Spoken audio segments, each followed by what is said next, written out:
capitalism in ways that make sense to working folk like you and me. And Dr. Cornel West will be there, the brilliant philosopher and activist who never stops fighting for justice and speaking truth to power and to the powerless for that matter. So this isn't just another conference. This is where ideas get tested, where the conversations that shape our future begin. Multiple plenary sessions, dynamic speakers, real talk about the issues that impact our communities, and then some good food and a live band. Saturday, October 25th, LA Trade Tech, Left Coast Farm. The event is free and open to the public, but you must register at our KBLA1580.com website, where you can also peep the plenary topics. The future belongs to those who show up and engage. So don't just think about change, be part of the conversation that creates it. The Left Coast Forum is brought to you by the LA Progressive, the Empowerment Congress, Community Coalition, Partnership for Growth LA, Southwest Voter Registration Education Project, LA Care Health Plan, United Teachers Los Angeles, Black Progressive Action Coalition, St. John's Community Health, the National Lawyers Guild, the Weingart Foundation, and more. Space is limited, so if I were you, I'd register right now at KBLA1580.com. Your voice matters, your presence matters. We'll see you there.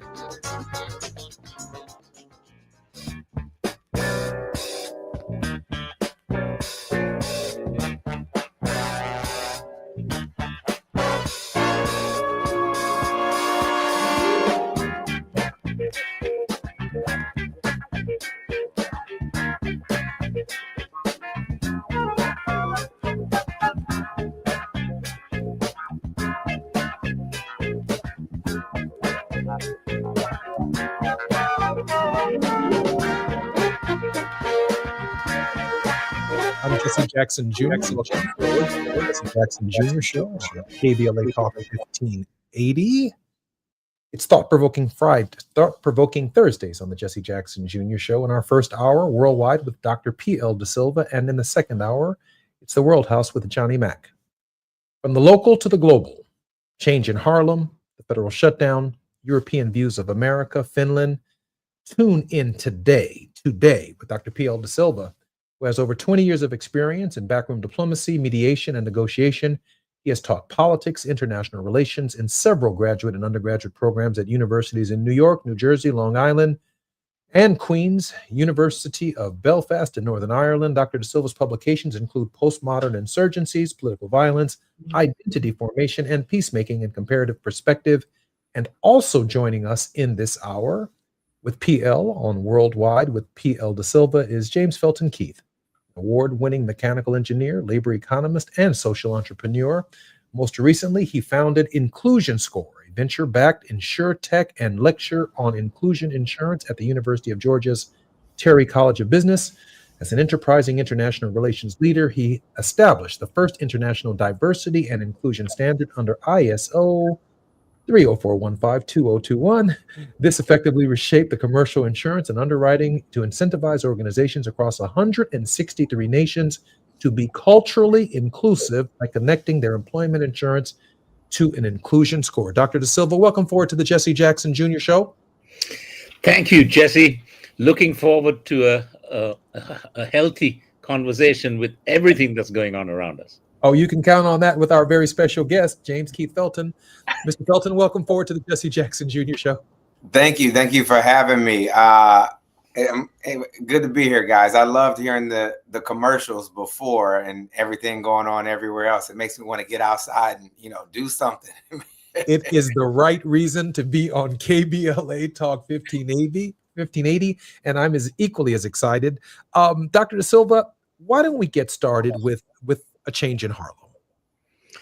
Yes. So the issue is that there seems to be inertia among the Democratic Party, faithful who need to take on the Trump administration. And that is why we are supporting James Felton Keith to become a new Congress member for Harlem so that we can go past the do-nothing Democrats. JFK, James Felton Keith. Now, it's Felton, not Keith, correct? Yes, yeah. Felton is just a middle name.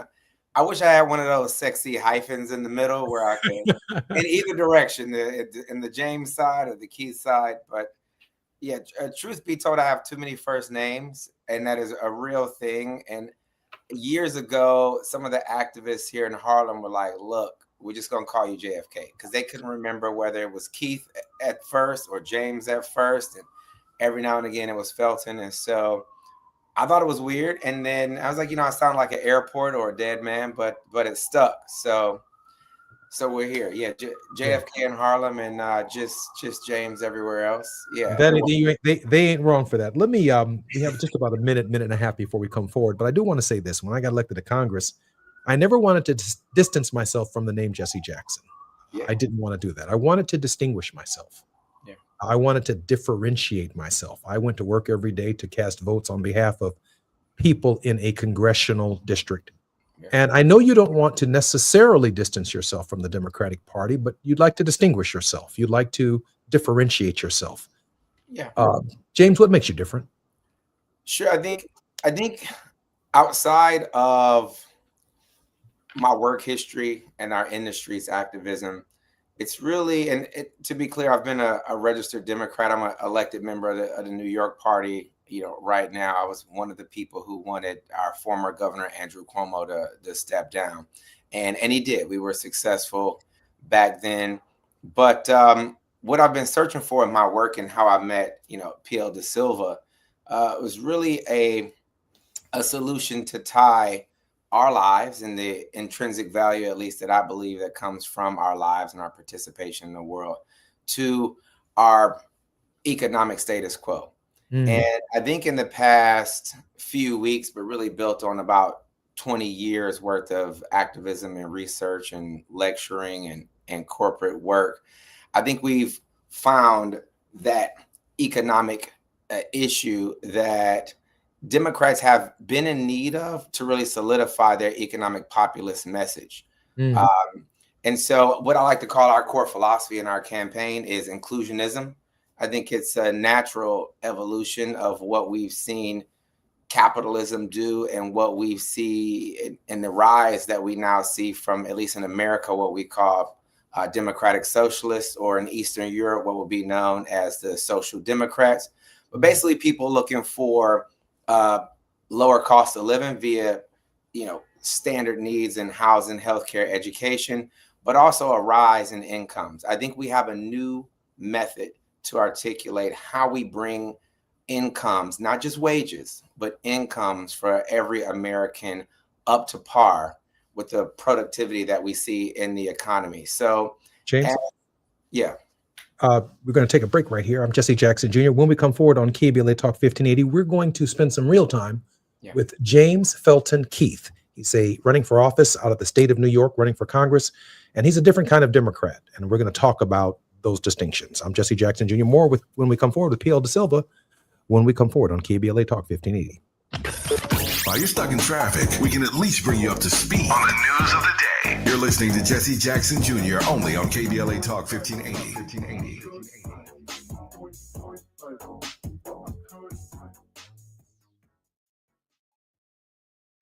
Hello, KBLA delegation. Tavis Smiley here. On Saturday, October 25th, LA Trade Tech becomes the epicenter of ideas that matter. The Left Coast Forum is bringing together voices that challenge, inspire, and illuminate, with keynote presentations from people like noted economist Richard Wolff, the man who breaks down capitalism in ways that make sense to working folk like you and me, and Dr. Cornel West will be there, the brilliant philosopher and activist who never stops fighting for justice and speaking truth to power and to the powerless, for that matter. So this isn't just another conference. This is where ideas get tested, where the conversations that shape our future begin.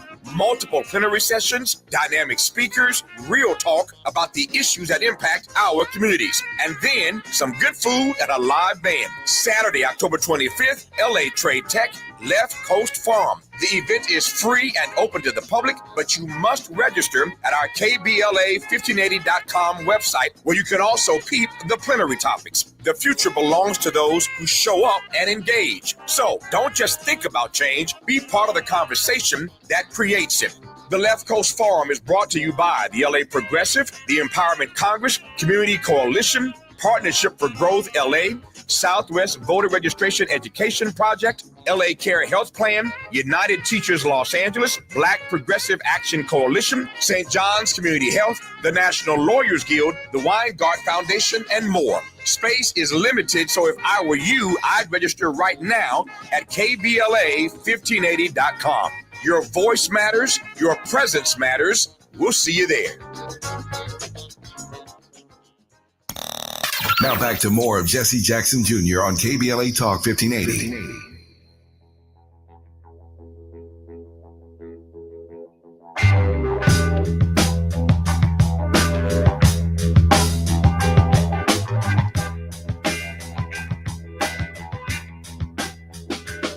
I'm Jesse Jackson Jr. Welcome forward to the Jesse Jackson Jr. Show on KBLA Talk 1580. In this hour, Dr. P. L. Da Silva is our host. He oversaw training programs for practitioners serving combatants, non-combatants during Sri Lanka's civil war. He's an experienced director with a demonstrated history of working in think tanks, industry, and academia, the United Nations, political and military affairs, and the private sector. And our very special guest today is John Felton Keith via the Keith Institute. James has authored and edited multiple books, including Inclusionism, his biopolitical philosophy, which is at the forefront of international relations and diplomacy. As an organizer, his data unions redefined the labor movement and people's personal data as the natural source driving all corporate productivity. He co-founded the Ethics in, I just lost that. Keith, welcome forward. James Felton Keith, welcome forward to the Jesse Jackson Jr. Show. Thank you. And Dr. Da Silva, welcome forward to the Jesse Jackson Jr. Show. Thank you so much, Jesse. These iPhones are so sensitive. I hit my bio and it just disappeared.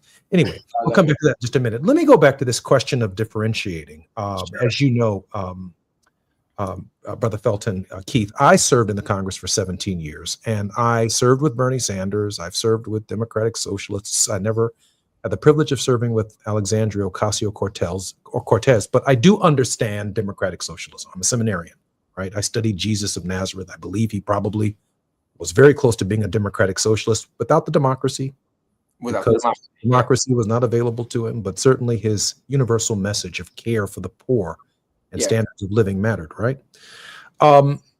So I've advanced the idea when I was in Congress that to avoid all of this socialism talk and being called a communist and identifying with Michael Harrington.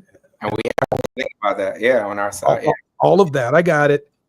Why not just fight for universal American rights, amendments to the Constitution of the United States on the values that the American people deserve?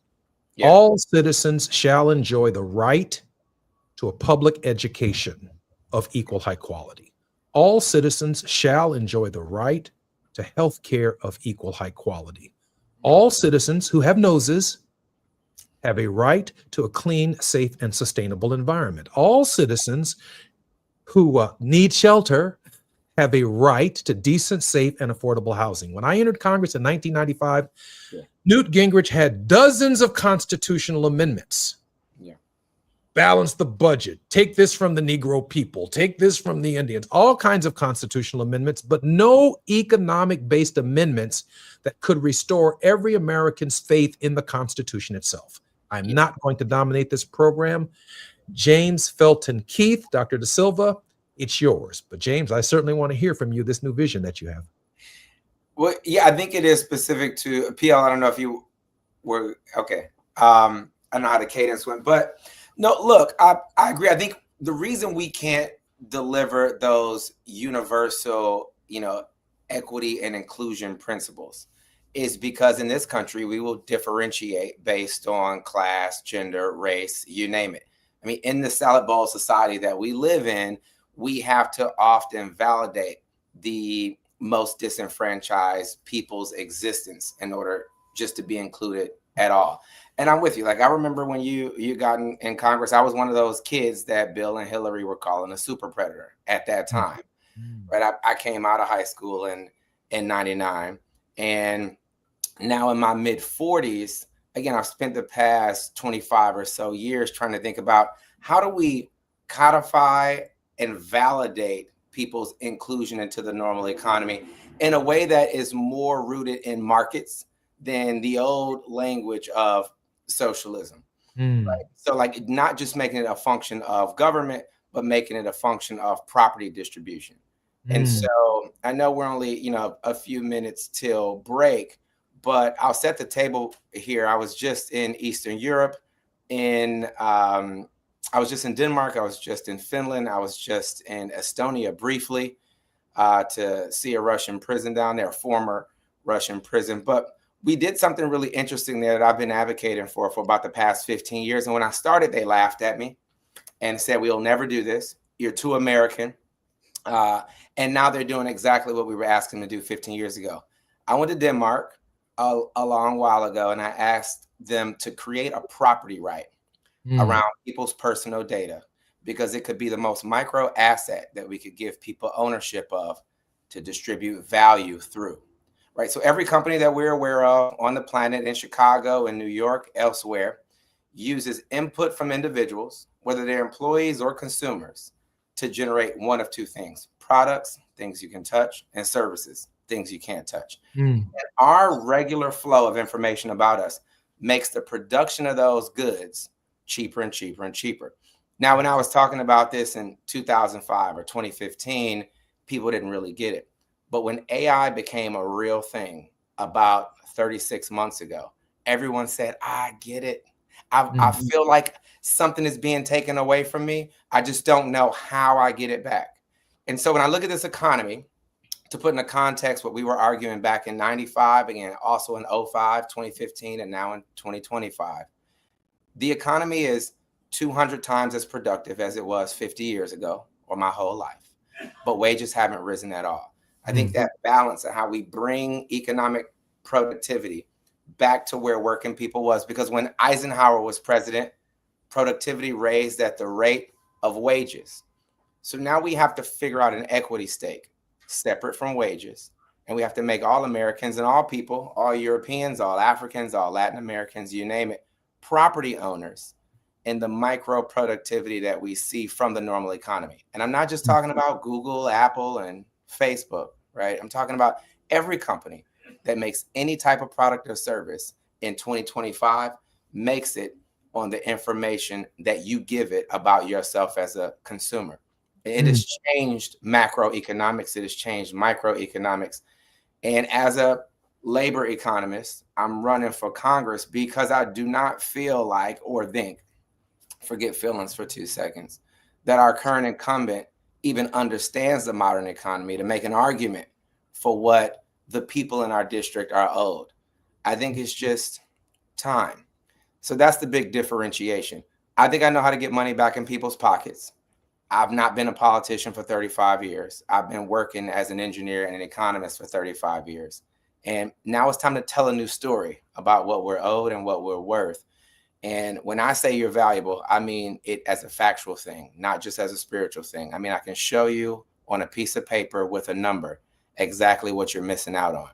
And just perspective, here in this country, we're missing out about $2.3 trillion a year that if we spread across the working adults in a blanketed way, even if we call it a universal basic income, will be somewhere at around 12 to 15,000 extra dollars per year, which is around about what we don't have to pay our rent, our healthcare, and our education costs. That's the real difference. In New York, Chicago, and Detroit, you name it. One of the things I love about KBLA Talk 1580 is this is real talk radio. And fortunately, this is our longest segment, which has a hard stop at the 30, and then we come back for 2 more breaks. PL, why don't you pick it up from here? Yes. So James is fighting the good fight in Harlem, to get into Congress, to make a difference, and all power to him. And we support him as we support you, Jesse.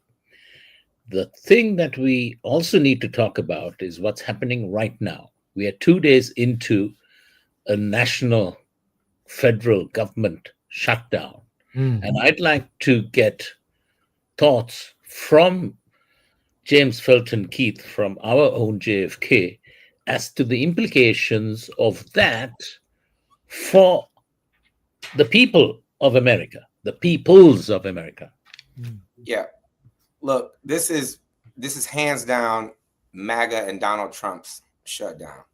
I don't think that, Hakeem is a frat brother of mine. Love that guy. I don't think they should blink for a second on what this shutdown is going to do. But what we will need is a coordinated effort by state and municipal electeds to coordinate the flow of funds to prop up regular civil services. So all that housing, healthcare, and education stuff that the federal government is going to stop paying for or stop funding right now, governors in blue states. So that's, us. We have a block over here going all the way up through Massachusetts. That's, Illinois. It's California, Washington, Oregon, etc. But governors are going to have to leverage their state's budget to make sure that people in the most populous cities and the most progressive states around don't lose regular services. I think we need to be prepared to be in this for the long haul. I think we may beat the 30-day record because Republicans don't believe that we should be citizens. And they don't believe that we should have access to the regular services, the 0th level of Maslow's hierarchy of needs that same folks get. So I think this is their shutdown, and I think we need to be aggressive in holding the line, because if we let their bills go through, we'll have something similar to a shutdown regardless. But there'll be no fight. So this is about being available to die trying instead of just saying, if we're safe, if we let them go, we'll get past the bad branding. We need to be more communicative constantly, all day, every day. Agreed. PL? Yes. So the thing is this, it's not just only here in the US. Globally, there's an impact as well, because the US is not going to be paying its bills. It's not going to be engaging. So you can look at the things from peacekeeping missions, from humanitarian relief, from development cooperation, from diplomatic engagement, and global financial markets. There's going to be market volatility. There's going to be weaker investor confidence, and the risk level is high on that. And also with humanitarian relief, it's high. Peacekeeping missions, it's high. So these are things that we all need to be cognizant of. It's not in the goldfish bowl that President Trump is putting his fingers into. It's also outside of the local and the national to the global. Yeah. These are the things that we need to be fully aware, that your viewership needs to be aware. We can't surrender quietly. We simply cannot. Absolutely not. James, let me ask you this question. What are you hearing on the campaign trail about the bread and butter issues? I remember campaigning for Kamala in a number of swing states, if you will, Ohio, Michigan, Pennsylvania. And when I went into the red counties, I even spoke in Gettysburg. Imagine that. Outside of the major Pittsburgh and Philadelphia, I went right into the rural counties. Yeah. These bread and butter issues and some of these hot button social issues really dominated the commercials when my truck broke down in Harrisburg. And I'm sitting in a lobby of, all Pennsylvanians in Harrisburg. And, they're not even reacting to the football game. They're reacting to, can you believe, Mike, we should not be able to use the restroom with the same people who use the restroom here? And I mean, they were like animated by it. It was bigger than the football game. James, what are you hearing on the ground in terms of bringing Americans together to change the nation's trajectory into the route you believe it should take? I mean, as far as the social issues regarding bathrooms, I don't hear as many of those. The main social issue I hear is around childcare. So I think the big three that I always get back are housing, healthcare, and childcare. But healthcare is really, childcare rises up to the top of that category. So I'm normally hearing those. I do think in redder districts, right, they're hearing about how the others are coming and whatever, clogging up their bathrooms, etc. With regards to coming together, I think that the economic issue, when I talk to people about how to get more money in their pockets, because I think they assume that the others, whether it's trans people in the bathroom, whether it's Black people in the corporate room, whether it's women getting more jobs in them, when I talk to people about rising their incomes, they seem to be most intrigued by that conversation than anything else, because I think everyone is fearful. And that's the key word. They're fearful that someone else is eating their lunch, when it's not the case. It's really, Donald Trump trying to stop the lunch truck altogether. So it always comes back to the economy. And I think we need to have a better message around what people are owed. I mean, our campaign slogan is "We owe us." It's two-pronged. It could be looked at as economically about what we're actually owed, but really what we're saying is we owe it to ourselves to have conversations with each other to quash the fear. Because everyone is sitting here a little bit more broke than they were before the pandemic.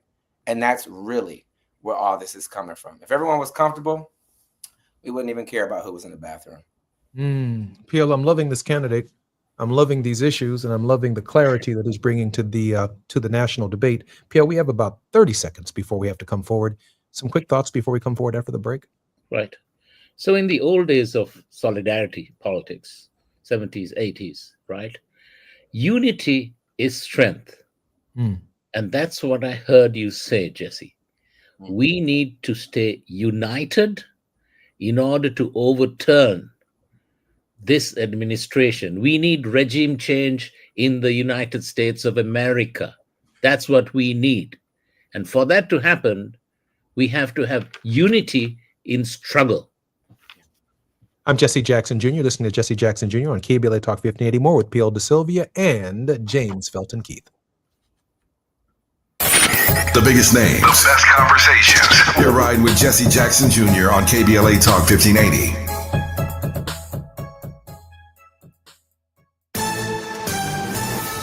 I'm Tammy Eswick with BIN News Now. The Black former Des Moines, Iowa school superintendent Ian Roberts, who was detained by ICE last week, sparking a huge protest, is now in federal custody. This is what that protest sounded like last week.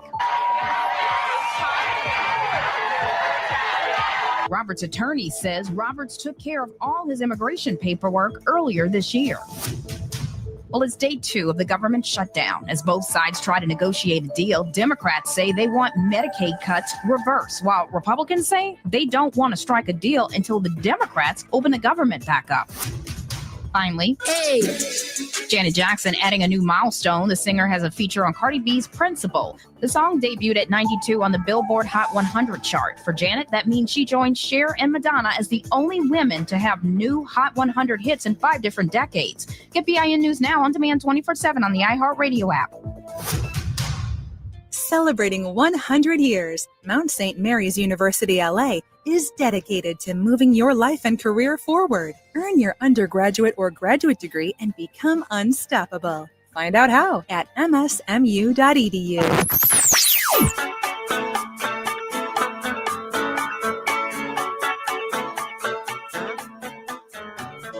This is KBLA Talk 1580.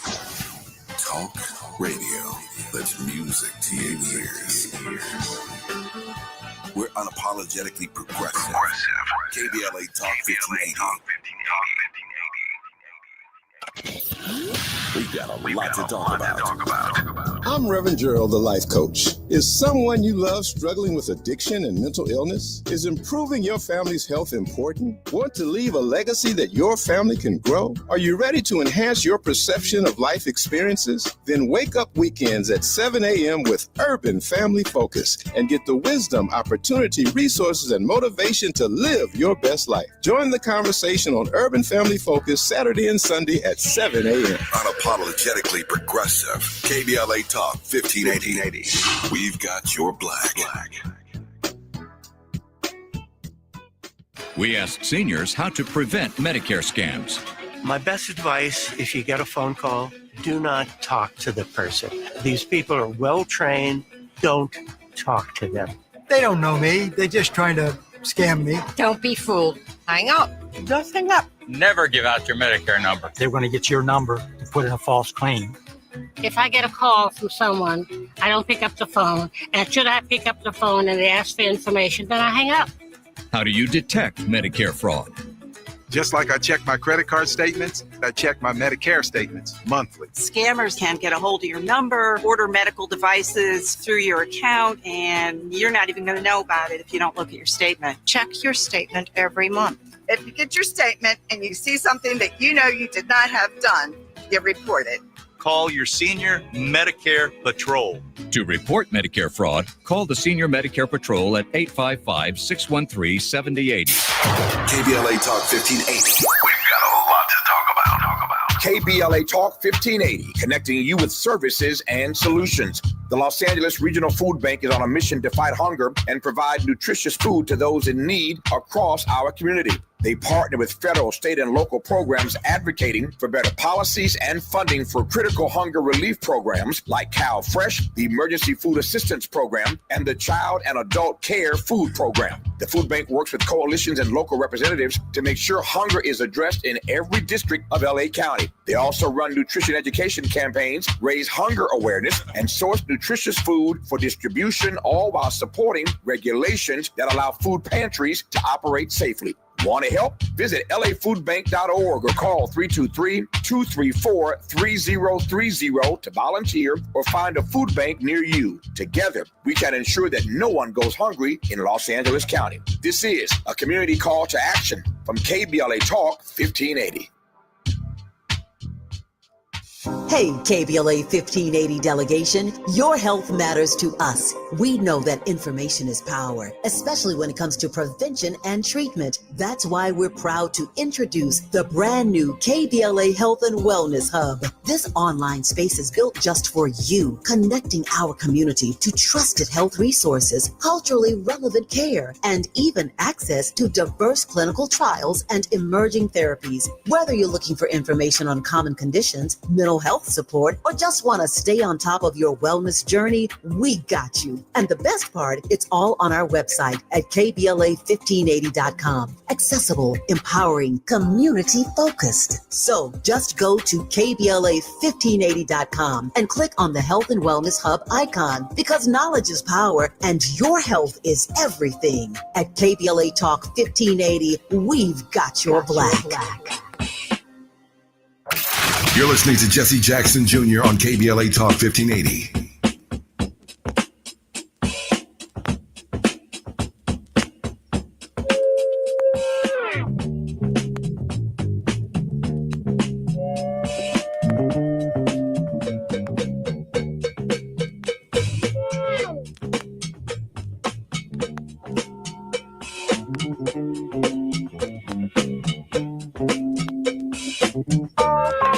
I'm Jesse Jackson Jr.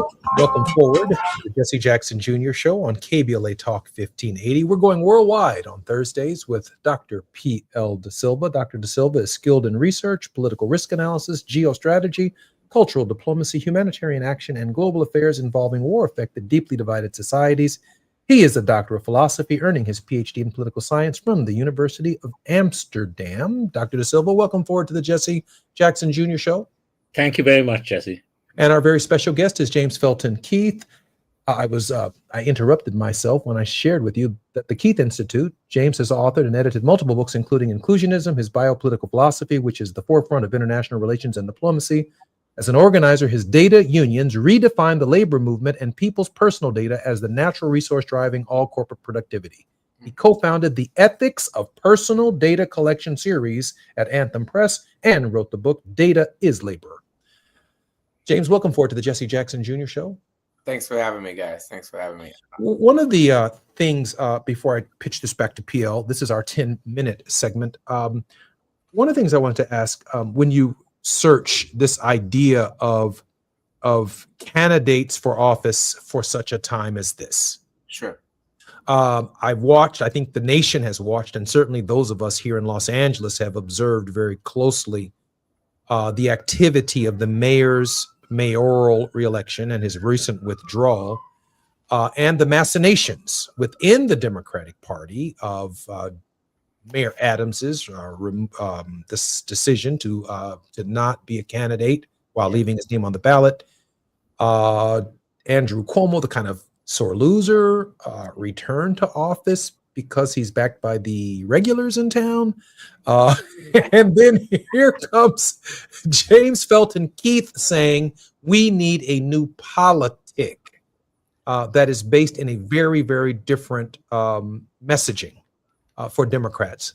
What is it that nationally, those of us who are trying to fight back and resist can learn from your campaign that does matter from your perspective to the national discourse?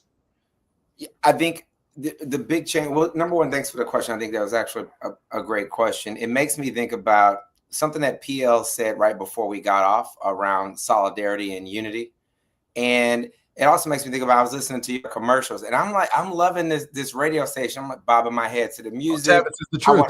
I'm hearing Tavis talking about LA and I need to get out and link up with him. And so a frat brother of Tavis Smiley's and mine was on one of your commercials. Ian K. Roberts was just arrested by ICE. If anyone's not familiar, I was just posting about this on my social media. He was the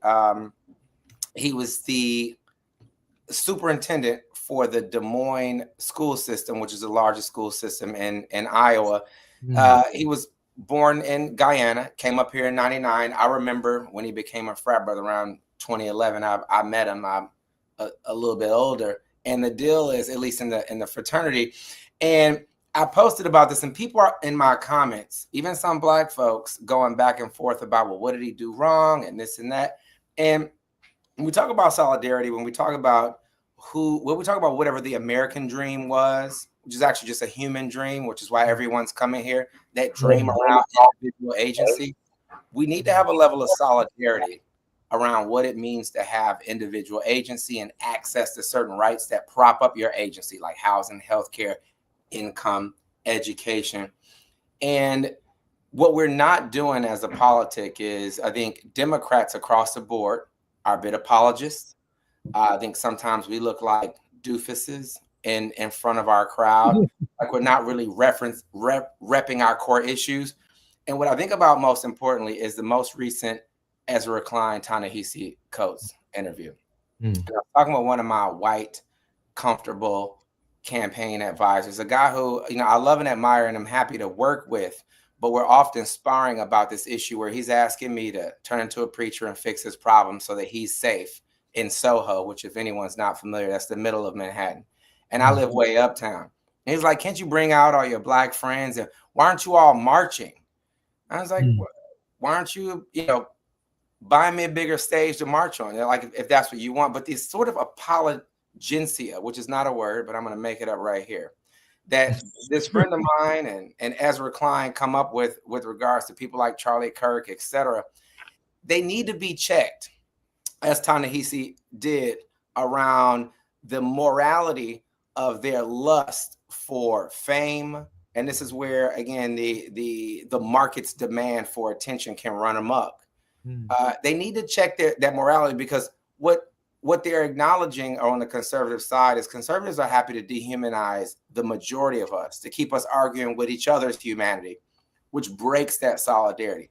And if we're not talking like Brother PL here about how we are solid in even if we don't agree with each other, and I don't agree with most people about most things, but solid in our acknowledgement of each other's humanity and the access to agency that we should have, then we fall apart. Then the human dream, the American dream, the New York dream, the LA dream, the Chicago dream, it goes away. Like, I'm a refugee of Detroit. I ran away to be in New York about 26 years ago because I thought I could live out my dreams here, start companies, fall in love, blah, blah, blah. And so the new message, right, the thing that unifies us, that brings us together, is really not that new. It's as old as time. I wrote a book a long time ago in 2010 where we ran a word cloud, which was new at the time, on all the oldest religions on the planet, which is really how I met the people at NYU who eventually introduced me to PL de Silva. And we looked at all the Abrahamics. We looked at the Quran, the Torah, the Bible. We looked at Hindu and Buddhist, et cetera, religions. And we looked for the most synonymous word that we could find in the entire books. And the constant synonym that came back, that rose to the top, was connectivity. It seems that with every old man in a robe was arguing since the beginning of time for 200,000 years was that connectivity is the meaning of life, that it is our key. And if we are going to be progressive, if we are going to seek progress, if we're going to try to survive at all, our core mission has to be connectivity. And if we're not tying our economics to the fact that they swell when we are connected, then we lose. Last thing I'll say, as the economist in the room, for people who are not familiar with this acronym GDP or gross domestic product, it is just a measure of transactions. The reason LA, Chicago, New York, Houston, Miami, Atlanta, etc., are more bustling than other places is because people are bumping up against each other quite literally and transacting ideas, and they're creating more economic activity than more sparse places. It is not true that land, etc., is valuable. Only where people are is valuable. And we need to be making that argument about how we need to keep our salad bowl society a salad bowl and not melt it, no more melting pots. We want you to be you. We want to see how you exist. We want the market to accommodate it. And we want to make that a virtue. And anyone who tries to attack that virtue, we need to attack them right back as unapologetically as they would try to dehumanize us and break our most moderate liberal brother's mind, i.e. Ezra Klein. I can see immediately the significance of the contribution that James Felton Keith could make to the Congress of the United States, and I'm grateful, PL, that he has been our guest on the program. PL, we have about 1 minute and 30 seconds before our break, and then we'll come forward. In the meantime, I do want James Felton Keith to think about the top of the hour in the last 3 minutes, because we're going to ask him for a word of hope. PL, we have 1 minute and 30 seconds. Yes. And one of the things that I wanted James to address is this whole thing from a global perspective. So we looked at the local, we looked at the national, and now the global. He was just this last week, he was in Europe. I want him to tell our viewership and the American public what Europeans actually think of Americans under Donald Trump. I think James, that's going to come quick, James. Super quick. I think the most serious ones, they're terrified, right? I've spent a lot of time with military vets on the longest border between Europe and Russia and Finland. They're terrified. I think everyone else who is a bit unaware of the present danger is laughing at us. And so we have to tell this story of unity and connectivity to them as well, which is exactly what I did there, to get them on board with the possibility that there is some hope for what we do tomorrow. When we come forward, I'm going to ask James Felton Keith, who's running for Congress out of Harlem, to expand upon that idea of connectivity. I'm Jesse Jackson Jr., listening to the World House and Worldwide with Professor P.L. De Silva. Our very special guest, James Felton Keith, is with us. More when we come forward on KBLA Talk 1580. While you're stuck in traffic, we can at least bring you up to speed on the news of the day. You're listening to Jesse Jackson Jr. only on KBLA Talk 1580.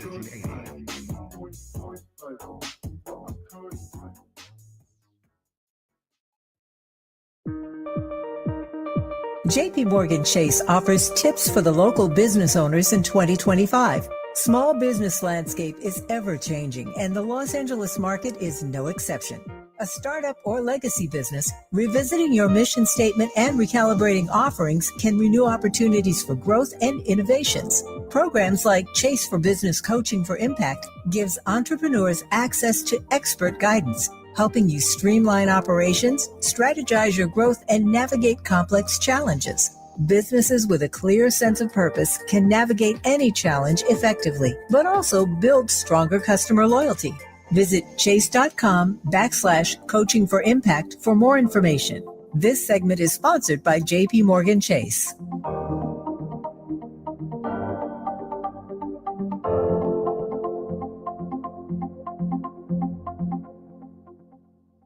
Hey there, Los Angeles. This is James Lucky Jr., publisher and editor of Los Angeles News Observer.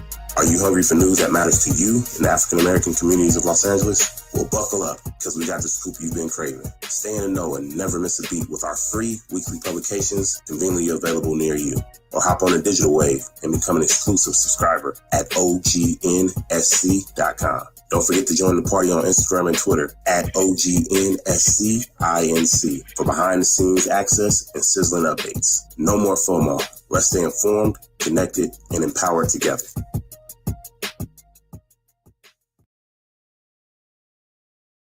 Coverage varies by plan. View contracts and exclusions at endurancewarranty.com. If you have a 2004 or newer vehicle that's out of warranty or about to be, Endurance is urgently notifying U.S. drivers about their low-cost vehicle coverage plan designed to save drivers thousands on rising vehicle repair costs. Those who qualify can pick their plan, coverage, and repair shop. Roadside service, towing, and rental cars included. All covered repairs get paid directly to the repair shop for you. Call now for your free quote. Call 800-373-7519. That's 800-373-7519. Now back to more of Jesse Jackson Jr. on KBLA Talk 1580.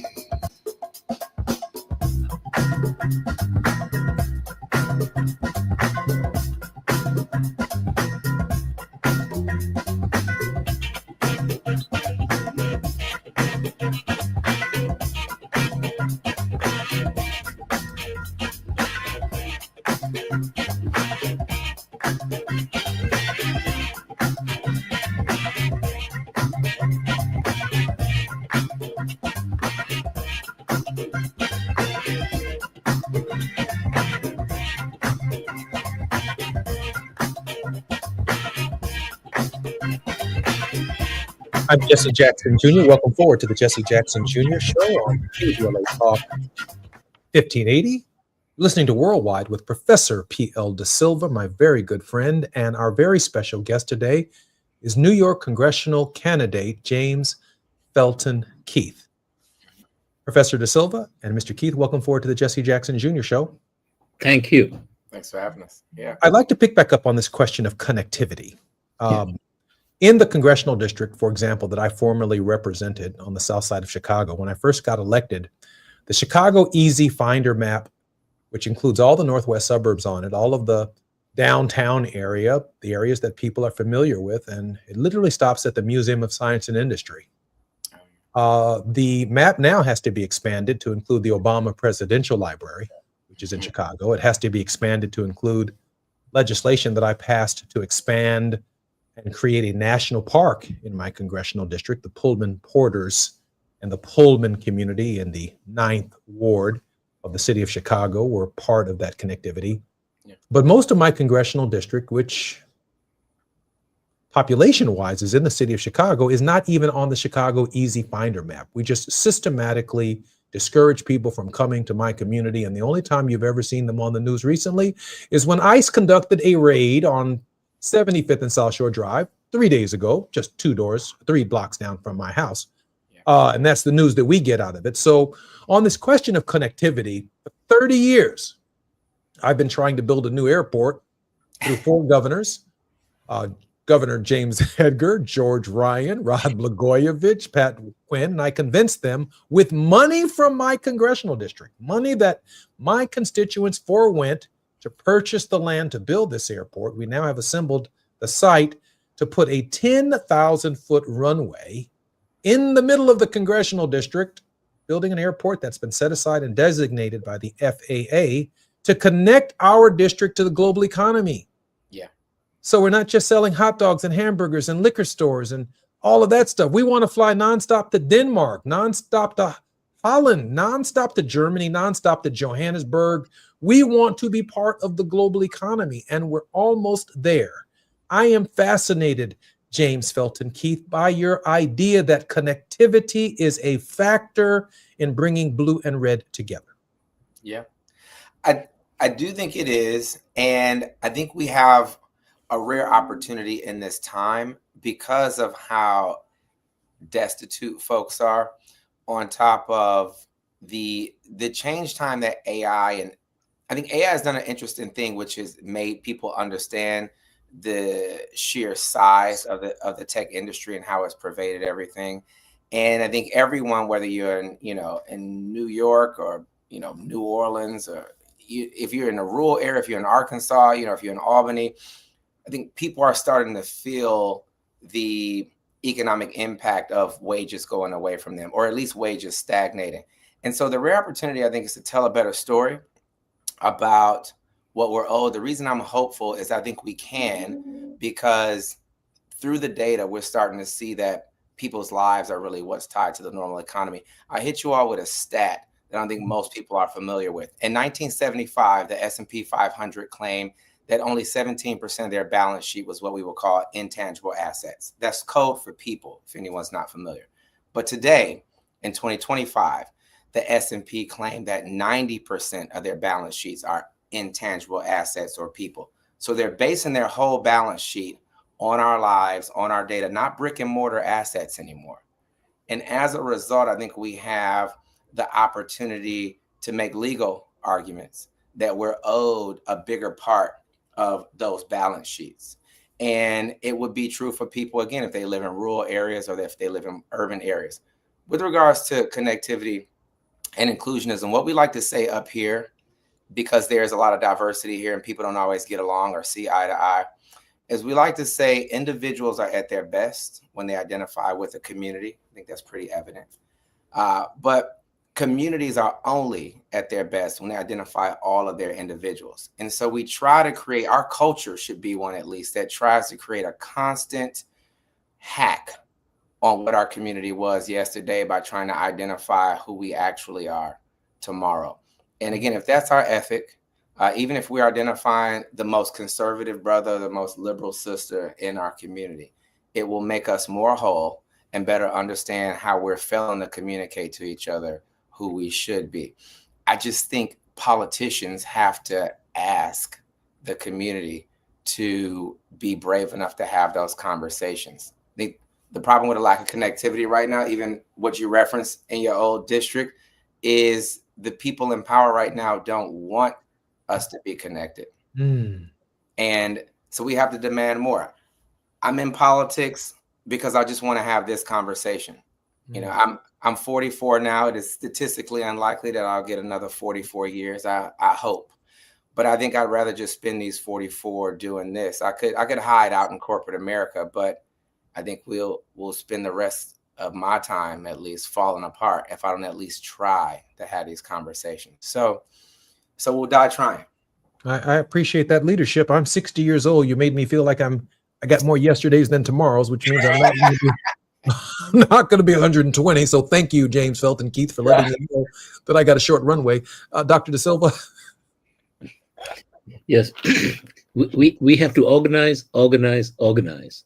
The success of the civil rights movement, which your dear father and other stalwarts, why they were successful was because they organized and they worked together.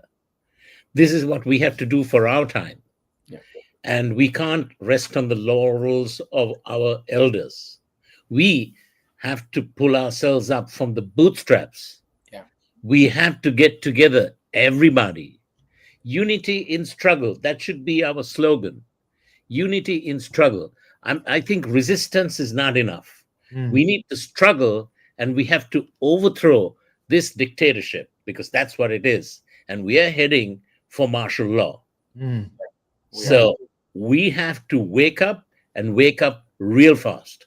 Peel, in a real way, I keep hearing, and I pressed Barbara Arnwine from the Transformative Justice Coalition yesterday, we need a single message around voter registration, voter participation, identify candidates like James Felton Keith, get behind them, and let's engage this process. I can't imagine doing an event without voter registration, which my dad did, and registered people to participate in the process, to be the hope, Dad said. It's not just to accept the electorate as it is, but to be the hope.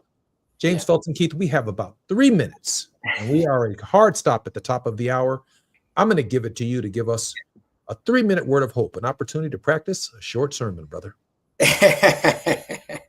Yeah, you know what? Well, I think about meeting your dad here in Harlem a few times, but I think Per's words around being the hope, we try to make our campaign about it. When we say we owe us, we're making basically ourselves the villain.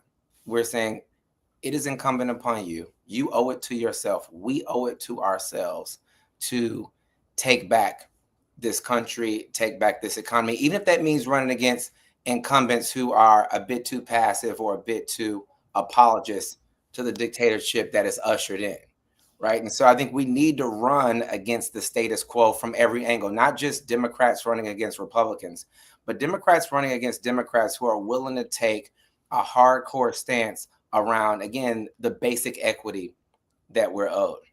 And again, it just goes back to my core tenets of inclusionism. I think if we believe that people have intrinsic value, which we do, and we believe that they are deriving it from these interactions with each other, which we do, then we also need to believe that they're entitled to some equity from the value that transpires from these interactions that we're having. But we have to organize. And you all make me think about this young activist that I was just with here.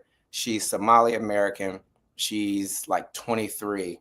And she wants to run a piece of our field campaign. She's like, we have to register voters at every turn. She was talking just like PL is talking. She ain't wrong about that. She ain't wrong. No, but I told her, I was like, I'm just trying to do my, man in the middle thing so that you can usher in and do your thing. I was like, we want you here. We want you on board. We want to do exactly what you want us to do, but we need these young legs because, we got 30-story buildings here and we need to run up all those flights to knock on all those doors so that we get people engaged. But it really is just about that. We have to be, and this is for people a day younger than me. We have to be, for the 43 and younger year old people born after 1981, me, Beyonce, Britney Spears, we're the oldest millennials. Everybody else is younger than us. We need you all to be available, to get outside, have a conversation with each other, to figure out what the future will be. Solutions are not coming to you on Instagram or YouTube. Agreed. PL, thank you for James, Felton, Keith. Yes, it's my pleasure. We need to hear new voices, new challenges, new struggles, and we have to overturn this regime. We need regime change in America now. I'm Jesse Jackson Jr. This is KBLA Talk 1580. More with Johnny Mack when we come forward. KBLA 1580 Santa Monica. I'm Tammy Eswick with BIN News Now. The black former Des Moines, Iowa school superintendent Ian Roberts, who was detained by ICE last week, sparking a huge protest, is now in federal custody. This is what that protest sounded like last week. Roberts' attorney says Roberts took care of all his immigration paperwork earlier this year. Well, it's day 2 of the government shutdown. As both sides try to negotiate a deal, Democrats say they want Medicaid cuts reversed, while Republicans say they don't want to strike a deal until the Democrats open the government back up. Finally, Janet Jackson adding a new milestone. The singer has a feature on Cardi B's Principle. The song debuted at 92 on the Billboard Hot 100 chart. For Janet, that means she joined Cher and Madonna as the only women to have new Hot 100 hits in 5 different decades. Get BIN News Now on demand 24/7 on the iHeartRadio app. Celebrating 100 years, Mount St. Mary's University LA is dedicated to moving your life and career forward. Earn your undergraduate or graduate degree and become unstoppable. Find out how at msmu.edu. Celebrating 100 years, Mount St. Mary's University LA is dedicated to moving your life and career forward. Earn your undergraduate or graduate degree and become unstoppable. Find out how at msmu.edu. Hello, KBLA delegation. Tavis Smiley here. On Saturday, October 25th, LA Trade Tech becomes the epicenter of ideas that matter. The Left Coast Forum is bringing together voices that challenge, inspire, and illuminate, with keynote presentations from people like noted economist Richard Wolff, the man who breaks down capitalism in ways that make sense to working folk like you and me, and Dr. Cornel West will be there, the brilliant philosopher and activist who never stops fighting for justice and speaking truth to power and to the powerless, for that matter. So this isn't just another conference. This is where ideas get tested, where the conversations that shape our future begin. Multiple plenary sessions, dynamic speakers, real talk about the issues that impact our communities, and then some good food and a live band. Saturday, October 25th, LA Trade Tech. Left Coast Farm. The event is free and open to the public, but you must register at our KBLA1580.com website, where you can also peep the plenary topics. The future belongs to those who show up and engage. So don't just think about change, be part of the conversation that creates it. The Left Coast Forum is brought to you by the LA Progressive, the Empowerment Congress, Community Coalition, Partnership for Growth LA, Southwest Voter Registration Education Project, LA Care Health Plan, United Teachers Los Angeles, Black Progressive Action Coalition, St. John's Community Health, the National Lawyers Guild, the Weingart Foundation, and more. Space is limited, so if I were you, I'd register right now at KBLA1580.com. Your voice matters, your presence matters. We'll see you there.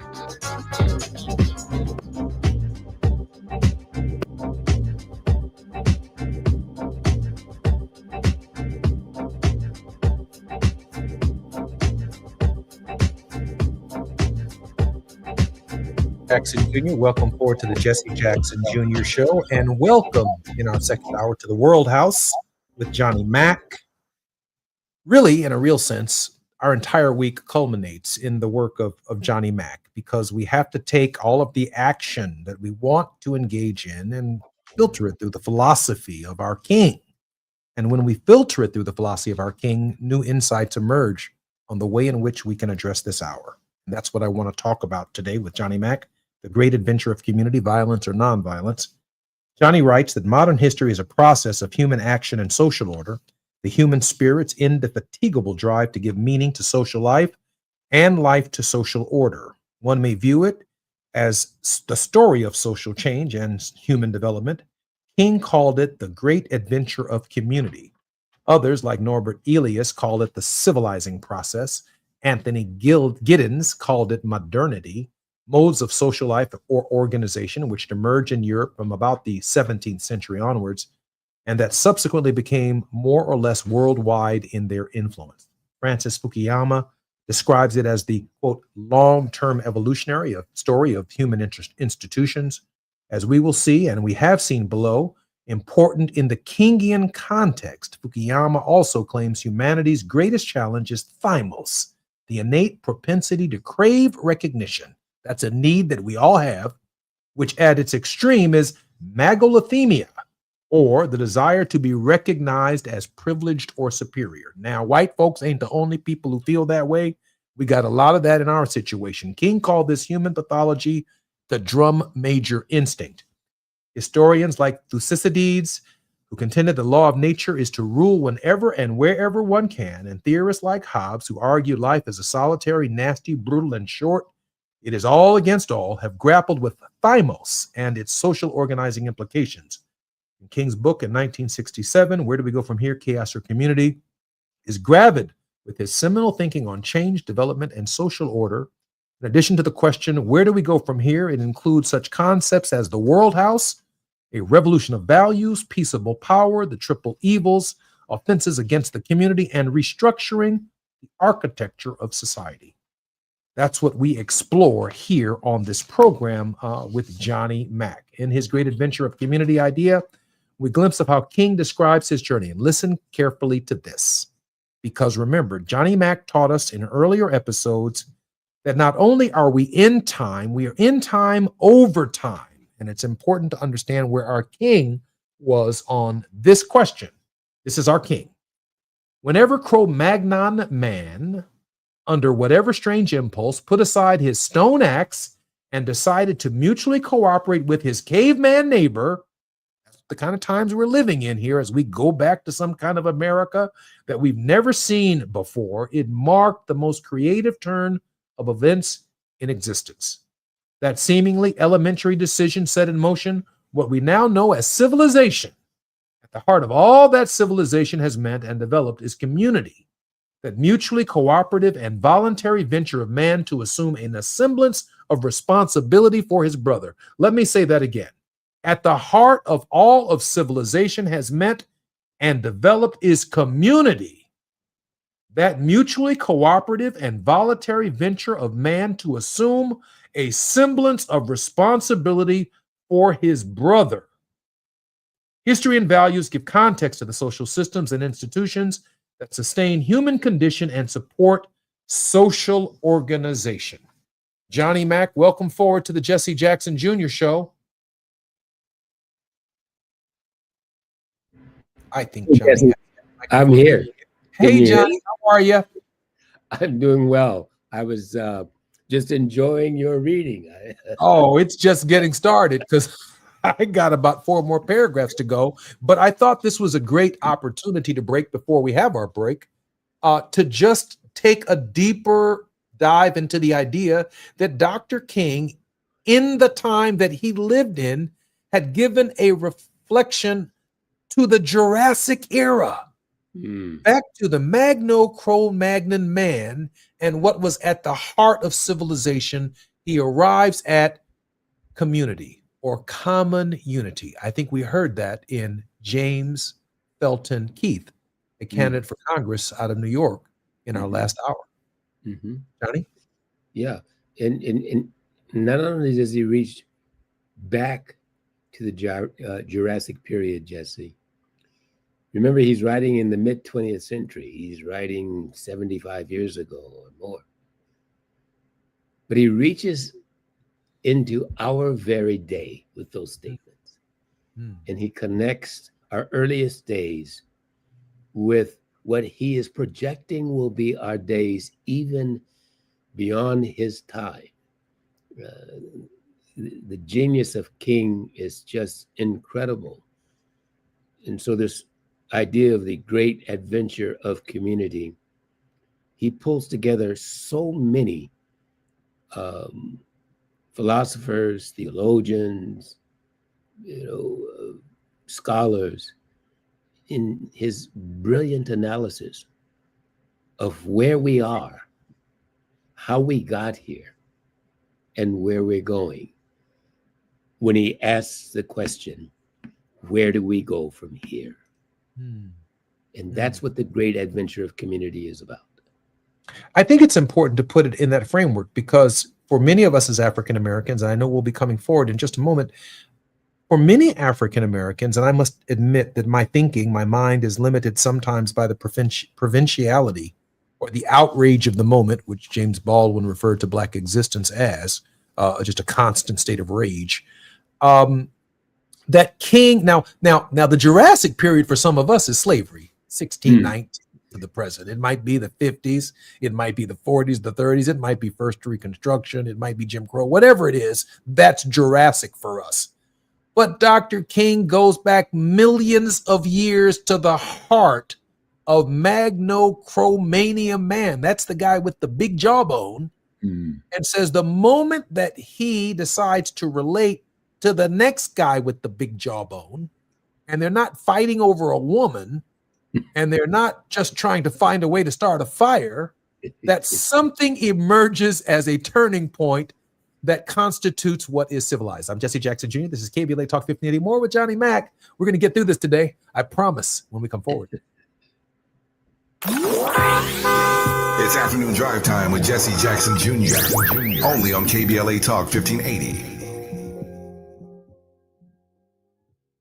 Hello, KBLA delegation. Tavis Smiley here. On Saturday, October 25th, LA Trade Tech becomes the epicenter of ideas that matter. The Left Coast Forum is bringing together voices that challenge, inspire, and illuminate with keynote presentations from people like noted economist Richard Wolff, the man who breaks down capitalism in ways that make sense to working folk like you and me, and Dr. Cornel West will be there, the brilliant philosopher and activist who never stops fighting for justice and speaking truth to power and to the powerless for that matter. So this isn't just another conference. This is where ideas get tested, where the conversations that shape our future begin. Multiple plenary sessions, dynamic speakers, real talk about the issues that impact our communities, and then some good food and a live band. Saturday, October 25th, LA Trade Tech, Left Coast Forum. The event is free and open to the public, but you must register at our KBLA1580.com website, where you can also peep the plenary topics. The future belongs to those who show up and engage. So don't just think about change, be part of the conversation that creates it. The Left Coast Forum is brought to you by the LA Progressive, the Empowerment Congress, Community Coalition, Partnership for Growth LA, Southwest Voter Registration Education Project, LA Care Health Plan, United Teachers Los Angeles, Black Progressive Action Coalition, St. John's Community Health, the National Lawyers Guild, the Weingart Foundation, and more. Space is limited, so if I were you, I'd register right now at KBLA1580.com. Your voice matters, your presence matters. We'll see you there. Dude, did you order the new iPhone 17 Pro? Got it from Verizon, the best 5G network in America. I never looked so good. You look the same. But with this camera, everything looks better, especially me. You haven't changed your hair in 15 years. Selfies? Check, please. New and existing customers can get the new iPhone 17 Pro, designed to be the most powerful iPhone ever. With eligible phone trade-in and unlimited ultimate, any condition guaranteed. Best 5G scores, root metrics data, United States, 1H 2025. All rights reserved. Trade-in and additional terms apply for all offers. See Verizon.com for details. Ready to order? Yes. We're earning unlimited 3% cash back on dining and entertainment with the Capital One Saver card. So let's just get one of everything. Everything? Fire everything. The Capital One Saver card is at table 27 and they're earning unlimited 3% cash back. Yes, chef! This is so nice. Had a feeling you'd want 3% cash back on dessert. Ooh, tiramisu. Earn unlimited 3% cash back on dining and entertainment with the Capital One Saver card. Capital One, what's in your wallet? Terms apply. See CapitalOne.com for details. Now back to more of Jesse Jackson Jr. on KBLA Talk 1580.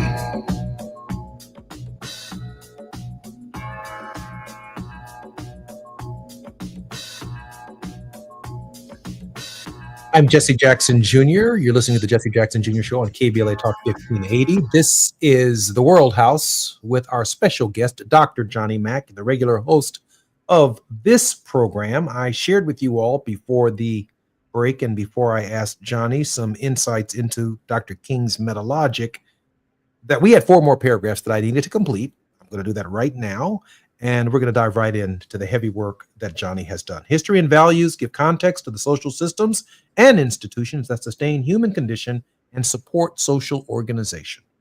In the latter, King understood violence and nonviolence as diametric value logics. That means they're opposed, as opposed to mere alternative types of social action. In the former, he saw history would be their record. History is our record. What we do in the present establishes what others to come behind us do. I think that's what Johnny's saying, which would inform about the past and instruct present decision humans make about living in the world house, where he asserted all humanity must learn to live together as one family or, quote, perish as fools, end quote. This point is an integral to his non-violence logic. It is essential to answer the question, where do we go from here? Further, the question invokes others. How did we get here? And where is here? For King, here is at one place, time, and condition where humans meet our existential selves, finding meaning in life and realizing our potential or not. Here is where King takes on Hobbes and Thucydides in his understanding of human nature and its corollary social relations. Here's King's paradigm for all. The universe, and this is a quote, is so structured that things do not quite work out rightly if men are not diligent in their concern for others. The self cannot be self without other selves. I cannot reach fulfillment without thou.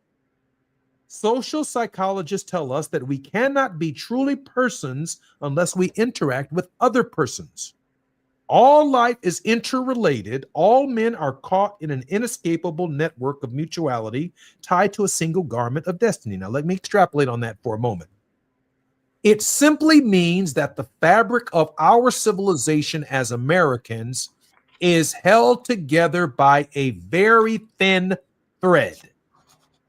Our adherence to the law, our customs, our values, what we believe the Constitution is and what the Constitution is not. In other words, our faith must center on a single object for the Jackson household and the Williams household to get along with the Smith household and the Hubert household and the Goldberg household. And when I think about it in this moment, Johnny, this is the birthday, I believe, of Mohandas K. Gandhi, the Sri Lankan household, the Indian household, all of these things matter in a single garment of destiny. Final two paragraphs. Thus change, development, and social order, he give thematic context to King's work from one of his earliest utterances, quote, facing the challenges of a new age, to one of his last, his World House thesis. Our discussion illustrates the leitmotif to argue the most strident ideas of Dr. King's nonviolent logic, the final paragraph. As the concluding chapter of Where Do We Go From Here, King begins his World House soliloquy with Washington Irving's allegory, Rip Van Winkle, and the American Revolution. More than a literary tool, King uses the story to contextualize not only what he has to say about change and development, but also the role human choice plays in the civilizing process. Further, he uses the question, where do we go from here? To illustrate the defining roles of violence and nonviolence in the social order. In this regard, one might view them as at once values and actions as means and values of orders as ends. Each may be used to shape social order from state building to empire making to peacekeeping within and between groups. In other words, we understand, as King does, that values humans choose, inform, and instruct the processes and outcomes of our self-organizing. Now, I want to cut right to this, Johnny, because just a few days ago, 3 blocks from my house, we could hear the explosions of ICE breaking into people's homes using violent methods because of the federal government's interaction into our city and in our state without adherence to the basic laws of search and seizure and the common agreement that we as Americans share and believe matters in our justice system. Johnny, help us understand this part of Dr. King's thinking. Well, Jesse, this is the crux of what some of us like to call King's logic of nonviolence. King is laying forward a prescription of how we can organize our social structure so that we all can live in peace and justice and realize our full potential. And in doing that, Jesse, he understands that values determine what those structures will be and how we interact with each other. So your question about a military state, my words, not yours, but I think this is what you're referring to, really springs from a value system that we've adopted, choices that we've made. These are not handed down from heaven, nor are they delivered from the other direction below. These are values that we humans adopt, and those values create a culture, and that culture drives our behavior. And so our cultural values legitimize how we organize our police state, for example, how we organize and accept what the police do and do not do. And so we can change those values if we decide that we should. Johnny, one of the just 2 days ago, or maybe it was a day ago, I'm still struck by the moment that Pete Hegseth rounded up the generals from around the world, American generals, and then this long diatribe by the 47th President of the United States on reforming the military and really moving perspective, not just removing people or sexual orientations from the military, but removing people whose consciousness comes from an evolution of struggle in the American historical context, so that their opinions about those perspectives on history do not matter. And in this violent society, from the Revolutionary War to the War for Independence to the Civil War to World War I, World War II, Korea, Vietnam, Gulf War, 9/11, we almost in our society define who we are not in the context of civilization, but in the context of brutally violent events and wars Jesse, that you left define out our January history. 6th, by the way. I'm sorry? I cut you off, but you left out January 6th. Yeah, you that ended right. at 9/11. How could I leave that? How could I forget that, Johnny? But we value our history not written by the expressions for the improvement of civilization. We value the history based upon conquering with extraordinarily violent events that have consumed not only human lives and treasure, but have consumed the idea of what constitutes civilization itself, that we can live together. A turning point that Cro-Magnon man reached himself, that millions of years later we haven't quite settled on as the defining moment of what civilized behavior constitutes. So yes, Jesse. And so we're describing the problem, aren't we? We are. And I think we're often very good at that. We, particularly those of us, you and I included, who examine and look at and whose life's work is all about making positive, nonviolent social change. One of the problems with that, Jesse, is our counterparts are reaching far beyond, very often, what we do. Because again, while we describe the problem, our counterparts work diligently on the solution. And King's whole paradigm, his whole explanation, his whole discourse on where do we go from here is trying to get us to focus on the solution. We become experts in describing the problem once again, but not so much on the solution.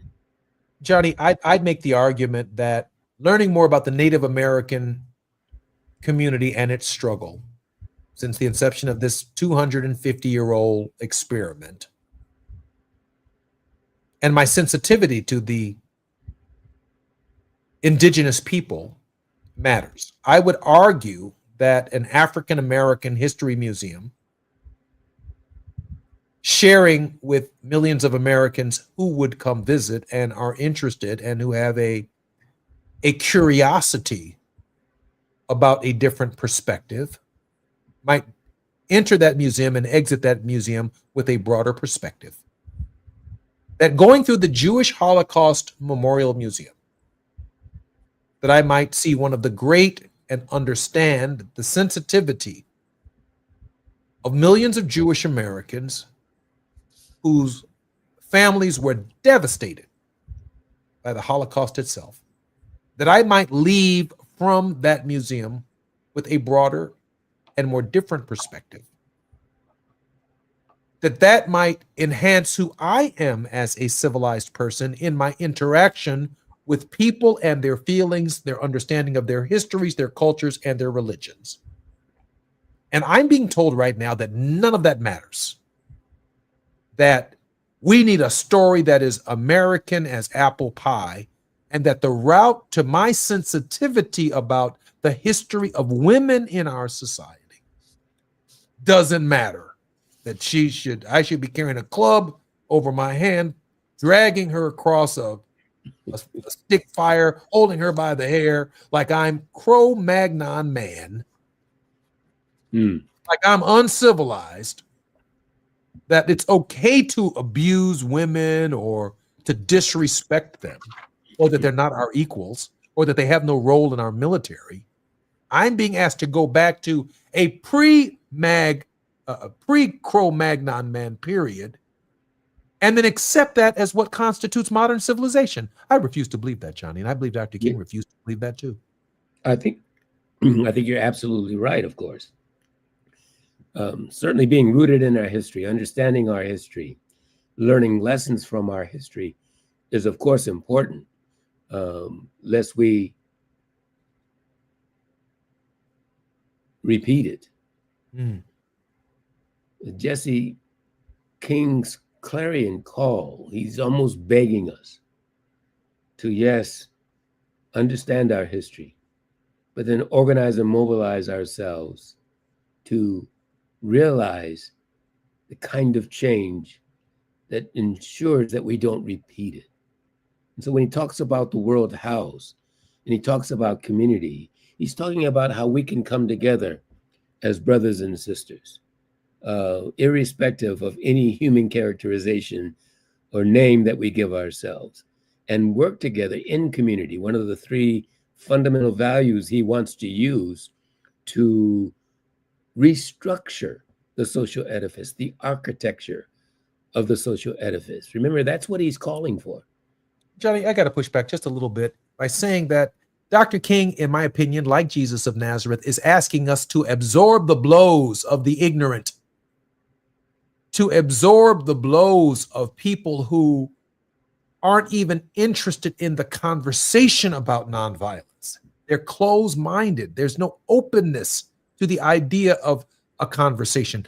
I spoke with my brother and spoke with other members of the CBC during the Congressional Black Caucus weekend, and the idea that bipartisanship has broken down, that friendships no longer exist across the aisle, it speaks volumes about the fragility of civilization itself.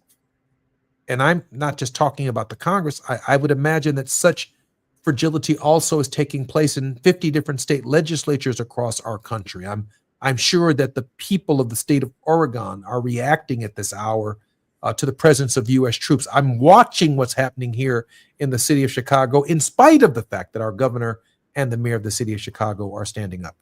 I'm Jesse Jackson Jr. When we come forward, more with Johnny Mack on KBLA Talk 1580. We're talking about the World House on 1580 KBLA Talk.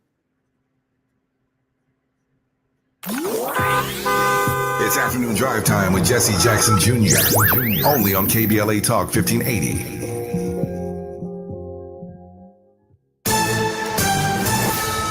I'm Tammy Eswick with BIN News Now. Los Angeles is the latest city to sue the Trump administration over threats to withhold disaster funding because of sanctuary laws that protect migrants. Meanwhile, a popular California air show shut down due to the government shutdown. We tried everything, as you might imagine. I've got even some letters this morning from members of Congress giving me updates on the situation. In music news, singer David's manager speaking out about the death investigation into that 15-year-old girl found dismembered in the 20-year-old singer's car. John Marshall of Mogul Vision says David had zero knowledge of anything. Also in the music world, I ain't going outside. Another NBA YoungBoy concert canceled, this time at Detroit's Little Caesars Arena. The official word is that there was unforeseen circumstances, but the streets say it may have had something to do with his beef with Little Dirk. Get BIN News Now on demand 24/7 on the iHeartRadio app. Celebrating 100 years, Mount St. Mary's University LA is dedicated to moving your life and career forward. Earn your undergraduate or graduate degree and become unstoppable. Find out how at msmu.edu. This is the KBLA Sports Minute with Ray Richardson.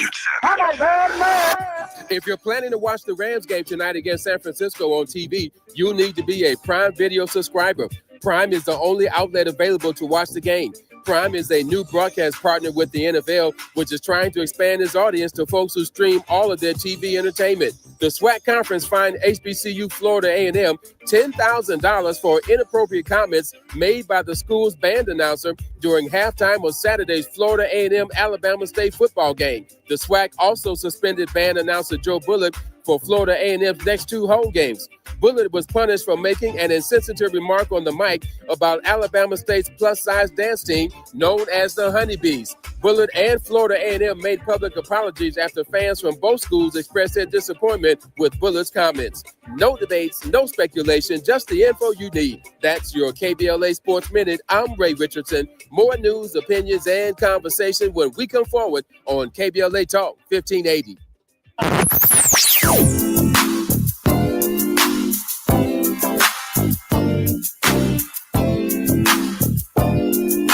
This is KBLA Talk 1580. Talk radio. That's music to your ears. We're unapologetically progressive. KBLA Talk 1580. We've got a lot to talk about.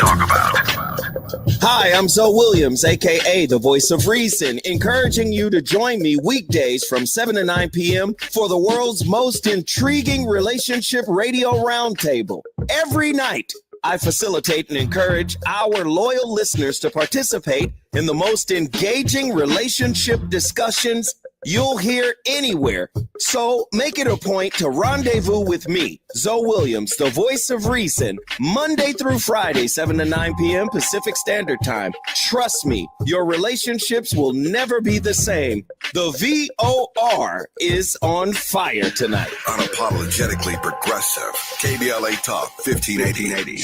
We've got your black.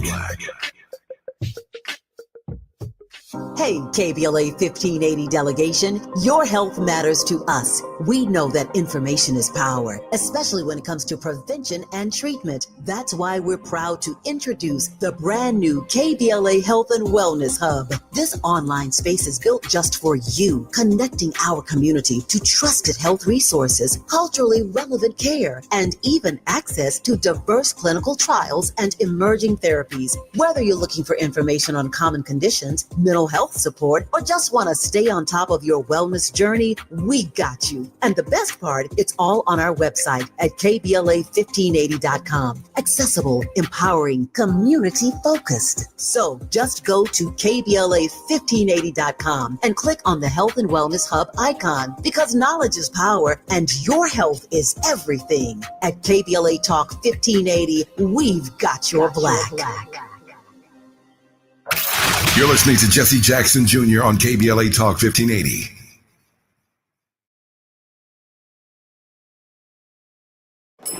Dude, did you order The new iPhone 17 Pro? Got it from Verizon, the best 5G network in America. I've never looked so good. You look the same. But with this camera, everything looks better, especially me. You haven't changed your hair in 15 years. Selfies? Check, please. New and existing customers can get the new iPhone 17 Pro, designed to be the most powerful iPhone ever. With eligible phone trade-in and unlimited ultimate, any condition guaranteed. Best 5G source root metrics data, United States, 1H 2025. All rights reserved. Trade-in and additional terms apply for all offers. See Verizon.com for details. My ride smells just right, just right, just right, just right. Y'all gotta try that Febreze car. Just right, just right, just right. Yeah. La la la la la. With up to 40 days of consistency. All over Febreze car clips right on your vent. You know my car's my happy place. Keep that smile on my face. When it smells just right, just right, just right. Yeah. Breathe happy Febreze. La la la la la.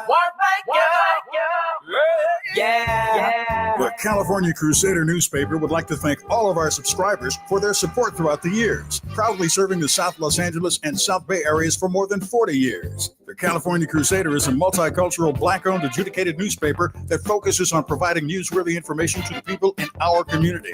We're constantly looking for ways to assist businesses in our community to connect with our subscribers. We provide low-cost, effective ways to promote your business with our reasonable and affordable advertising rates. You can participate by suggesting, sharing, and submitting your stories on the California Crusader newspaper Community Share Facebook group page, or visit our website at cal-cruise-news.com.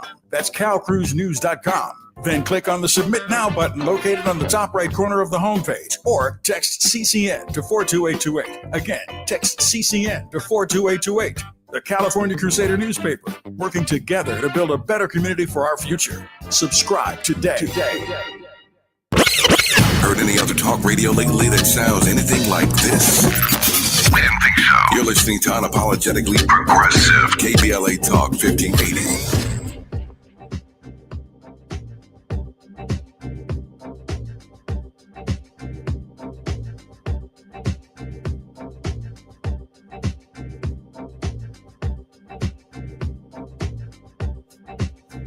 I'm Jesse Jackson Jr. You're listening to the Jesse Jackson Jr. Show on KBLA Talk 1580. This is the World House with Johnny Mack. Johnny is well-traveled, well-educated, and an extraordinary contributor to the Jesse Jackson Jr. Show. So much of our week culminates in the work of Johnny Mack in large measure because we try to filter some of the insanity that's taking place in the world through the experiment of Martin Luther King Jr. that culminated in the World House. There's no telling, based upon how tragically his life ended, just how the World House might have developed as a practical system for mutual coexistence. We just don't know. But I feel very comfortable in the space with Johnny Mack. Johnny, welcome forward to the Jesse Jackson Jr. Show. I think you're doing one hell of a job getting us there. Thank you, Jesse. Always good to be here. Johnny, I got two images in my mind because at this point in our program, I want the rubber to meet the road. I got two big images. One image is one of my Latino brothers here in the city of Chicago on his bicycle, taunting ICE, and then running away from ICE and evading ICE like Speedy Gonzalez. There's a little humor about that on social media because the cruelty and even the humor associated with what's taking place, from my perspective, is inconsistent with civilization. But I saw something else in this. Obviously, there is a racial component to that: racism, militarism, and poverty. Right? He was a food delivery person. I can only imagine that's close to a minimum wage job.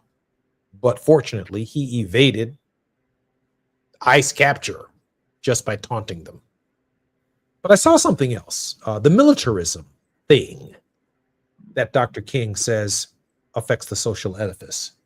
And I wrote on social media, white supremacy is so deep and that the devastating arsenals of the Cold War are used primarily against proxies and people of color who are fighting using horses and camels with American and Russian weapons.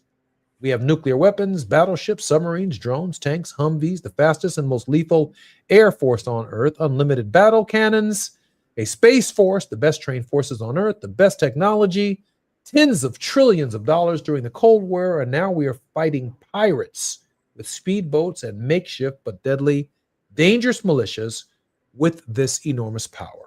We have special forces, intelligence, covert operations all over the earth designed to fight Russians, white folks fighting white folks. And now these enormous armies and technologies are being turned to the poorest nations in the world. Like it's some kind of big video game of how do I blow up someone's pirate ship, some hungry person's skiff, some dishonest drug dealing person trying to find some kind of opportunity because such an opportunity may or may not exist in their third world country. Everything Dr. King talked about isn't just what's taking place around my kitchen table or around my block.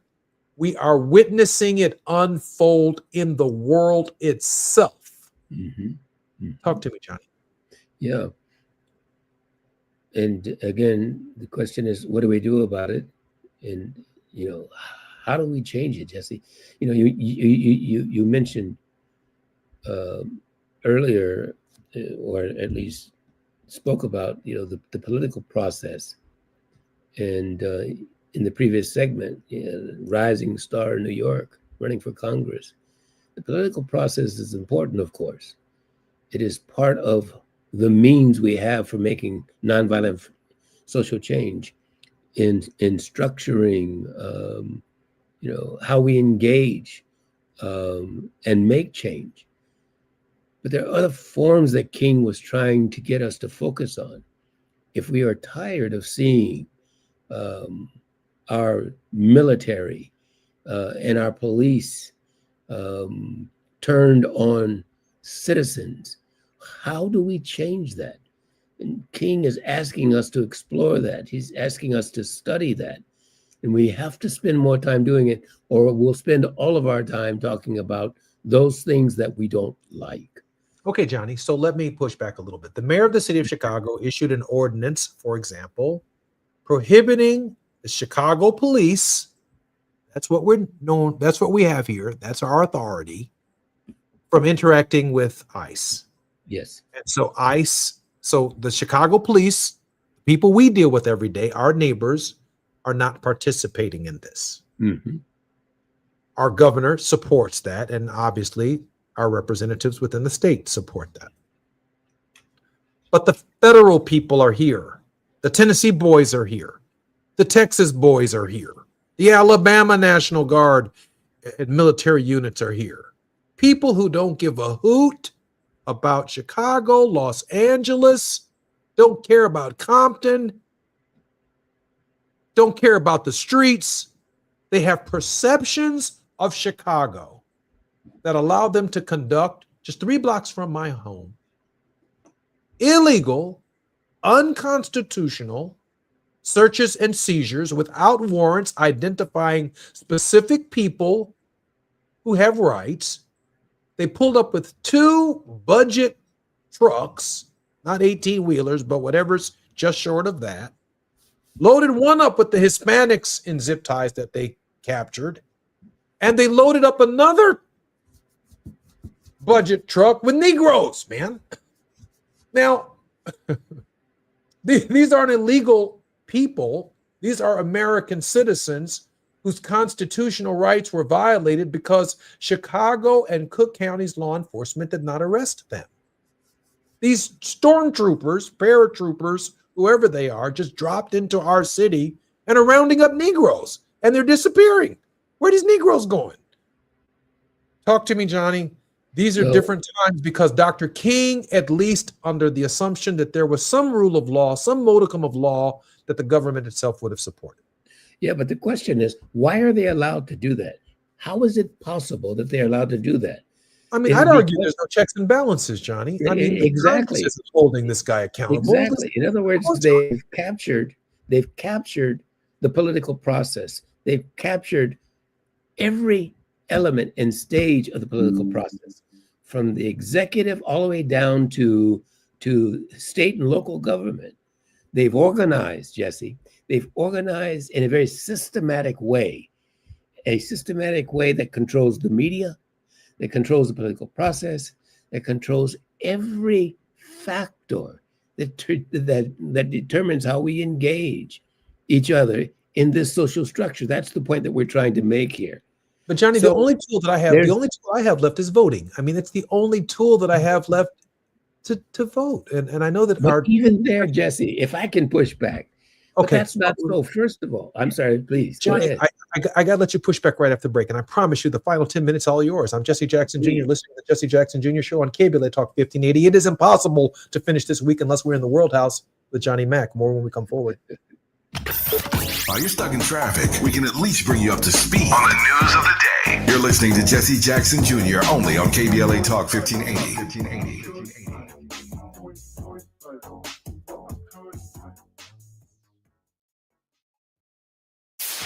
KBLA Talk 1580. We've got a lot to talk about. KBLA Talk 1580, connecting you with services and solutions.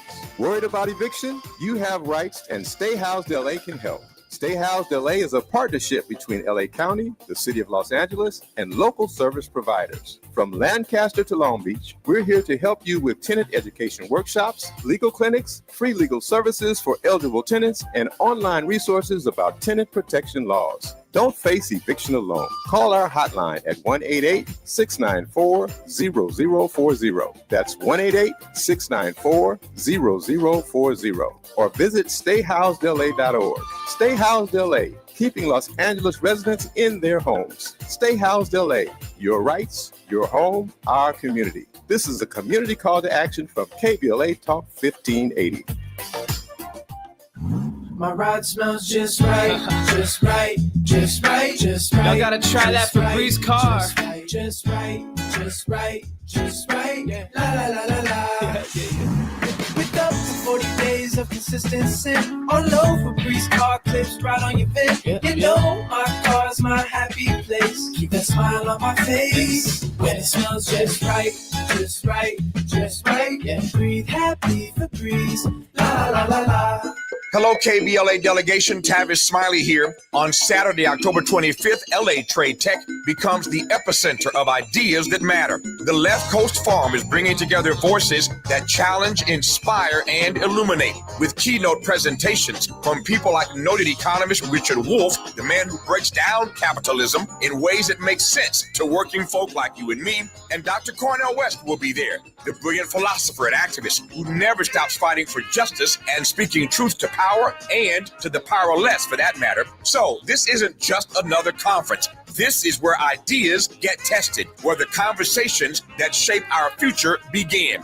Multiple plenary sessions, dynamic speakers, real talk about the issues that impact our communities, and then some good food and a live band. Saturday, October 25th, LA Trade Tech, Left Coast Forum. The event is free and open to the public, but you must register at our KBLA1580.com website, where you can also peep the plenary topics. The future belongs to those who show up and engage. So don't just think about change, be part of the conversation that creates it.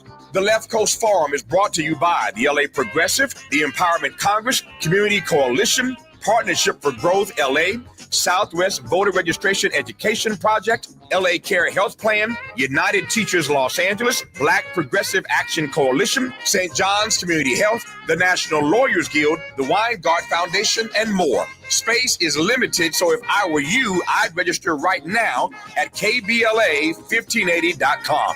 Your voice matters, your presence matters. We'll see you there. How do you spend your audio time on smart speakers? Hello. Hey, Alexa. I'm Alexa. Play KBLA Talk 1580. Okay, let's play. Hello, KBLA listeners. This is Dr. Paul Wallace. I want to discuss a type of eczema called atopic dermatitis, which is often misdiagnosed in Black children and adults. Atopic dermatitis is an autoimmune disorder that can be accompanied by food allergies, hay fever, and asthma.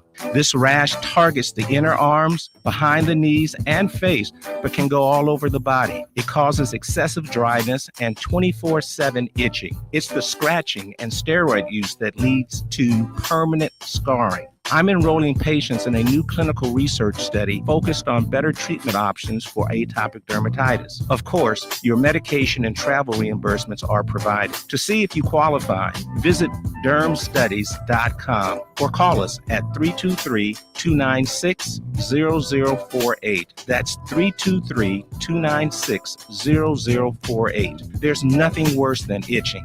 Let's take the next step in controlling this problem. Now back to more of Jesse Jackson Jr. on KBLA Talk 1580.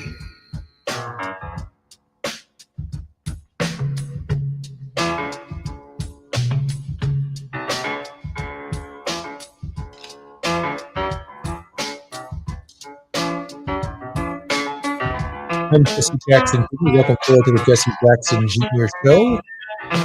The World House on Thursdays with Johnny Mack. Johnny is the principal and managing partner of the Johnny Mack Group and founding director of the World House Project, Inc. His work and research interests include peace, conflict, and social change movements. His seminal research project, After Confrontation, Then What?, seeks to rearticulate nonviolence beyond the traditional idea of direct resistance to a meta-logic that includes direct, structural, and cultural nonviolence, each having its own form of social action. Johnny, welcome forward to our show, The World House with Johnny Mack. Thank you, Jesse. Good to be here. Johnny, I see you keep pushing me towards these ideas of solutions. Well, now I'm all ears, right up to the word of hope in this final segment of this journey. I'm running out of them because, I mean, Dr. King also kind of pointed me in the direction of not only civil rights, 64, voting rights, 65, He gave us options in the process. Of course, the individuals that we elect have to have the character to kind of move our society in that direction.